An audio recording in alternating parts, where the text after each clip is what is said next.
There are 12 tenses, but the most important ones that we usually have to use in our letter writing is present perfect and the past perfect. The rest of these are quite simple to use and we do not have to use them that much.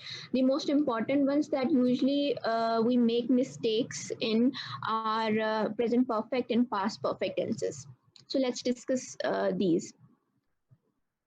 So first of all, there is present perfect. So present perfect tense, it is used to describe an event which started in the past and continues until the present, the now. So it can be of three types. It can be past, present. Sorry, I wrote it wrong. It's present perfect. It's past, present. I wrote it wrong. It's present perfect simple, present perfect progressive, and present perfect passive. I made the slide wrong.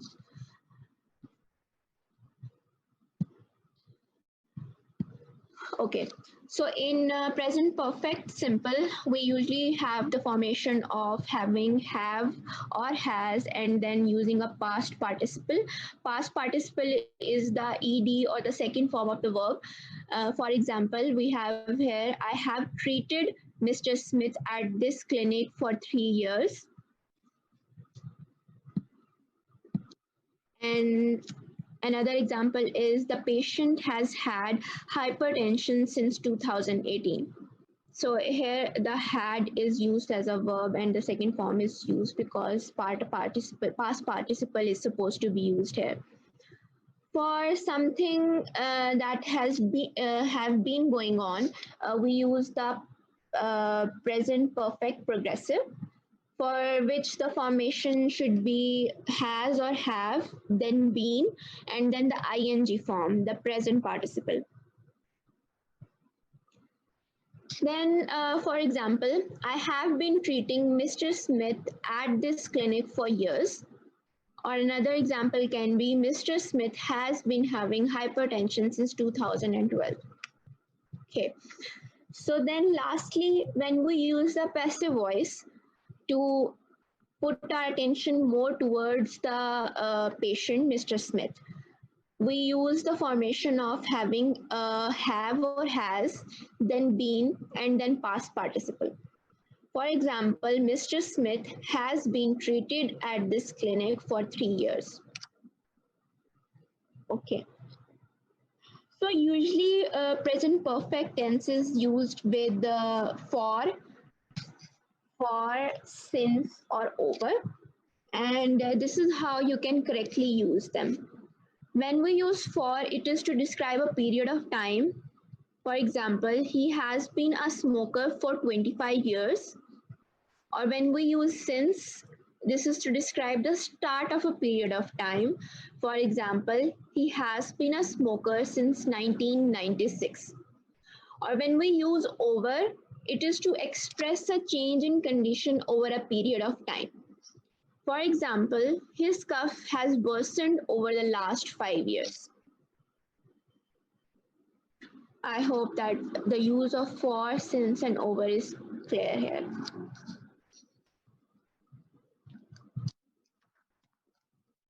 Moving on. So usually there is a confusion between as people think when should we use the present perfect tense and when should we use the past simple past tense. So there's a very simple rule about this. When we are present perfect tense is used to describe a situation that started at some point in the past and is continuing till date, till the present time. But when we are using the tense, simple past tense, it's used to describe an event that happened in the past. For example, Tom was born in 2001. Or for example, when we are using the present perfect, she has been having joint pain for the past 5 years. It started 5 years ago, but is still having it. That means it started in the past till now. It is there still. So we use the present perfect tense. I hope that the use of simple past tense and present perfect tense is clear here. Okay. So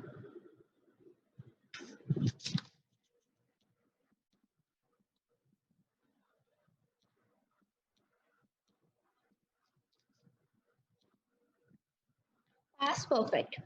So past perfect tense usually have two main functions. When it is used with simple past tense to clarify the order of the events. For example, an event happened in the past, then something else happened after it. Then we use the past perfect tense with another tense. She has not been able to conceive, and as a result, she was suffering from depression. So, what happened here is that she was not able to conceive. This happened way before she had depression. She had depression because she was not able to conceive, something that happened before this event.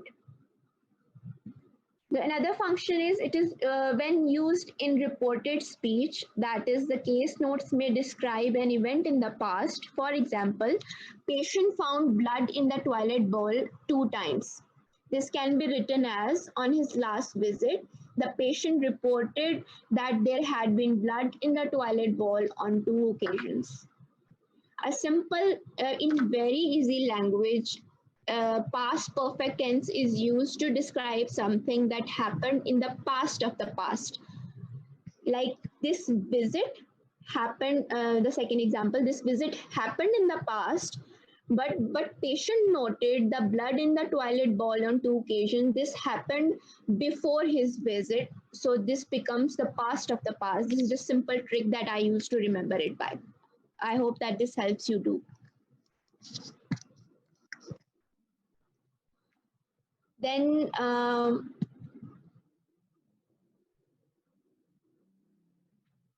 past perfect is always used with the time phrase of previous. You cannot use ago or past because you are referring to time before a particular time in the past. For example, she presented to me on 03/03/2021 as she had been experiencing headache for the previous 4 weeks. When you use the tense past perfect, you cannot use the word past to explain some time period. You always have to use previous 4 weeks. These type of sentences where past perfect tense is used, this is extremely important for describing previous visits of the patients because they happened in past of that visit. I hope this is clear. Okay, next up.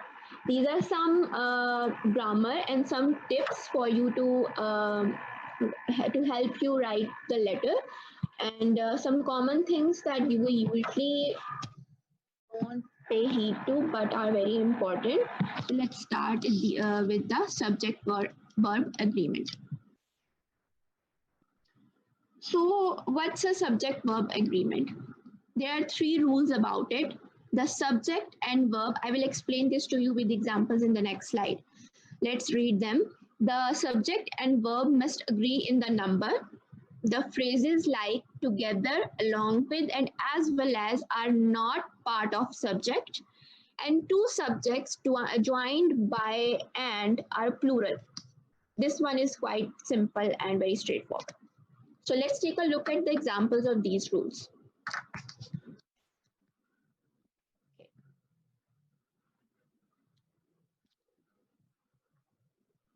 The suture has been removed. The sutures have been removed. Okay, this is the subject and this is the verb form here. The subject, if a subject is singular, the verb should be singular as well. This is just an example of the first rule. If the subject is plural, the verb used after it should be plural as well. The second one is the joint pain along with stiffness has improved. Okay, so this is type of a compound sentence. where we have put an additional information here along with stiffness. Words, because this is adding to the previous symptom. Most of the people write have after it.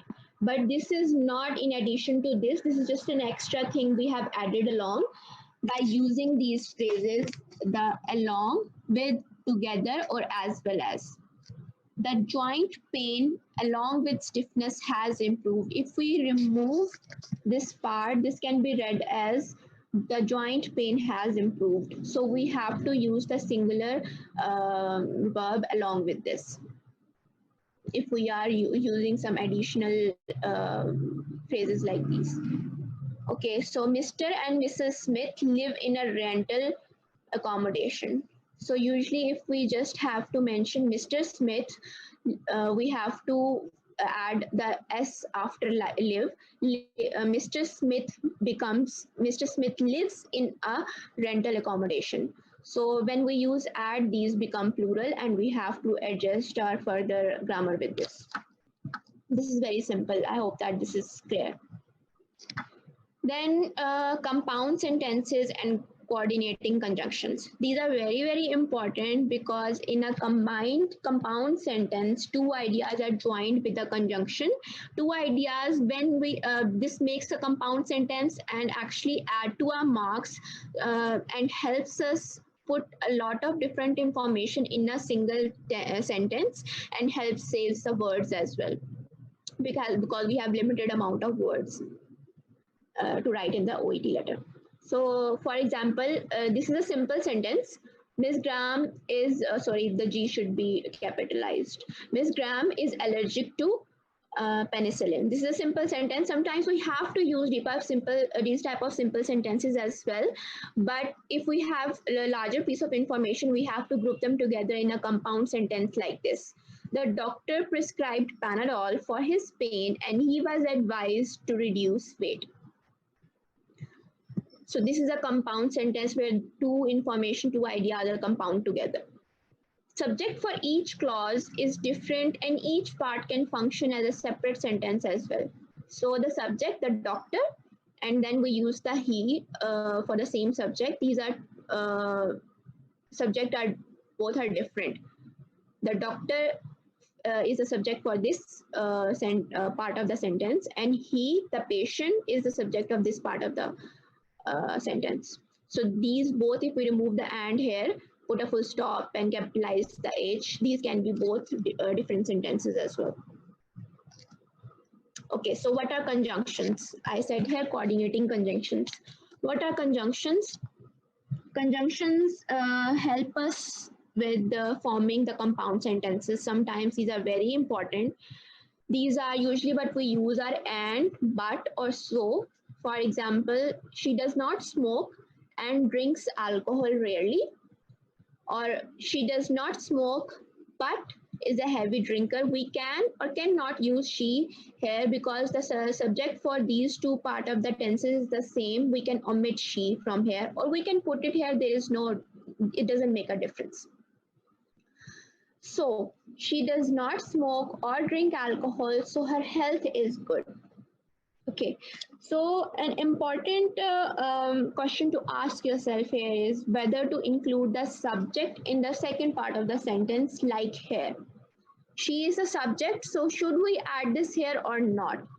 To explain this to you, to help you decide, I have put some examples here. Let's take a look at them. I prescribed Panadol for his hand pain and he was advised to reduce weight and do exercise.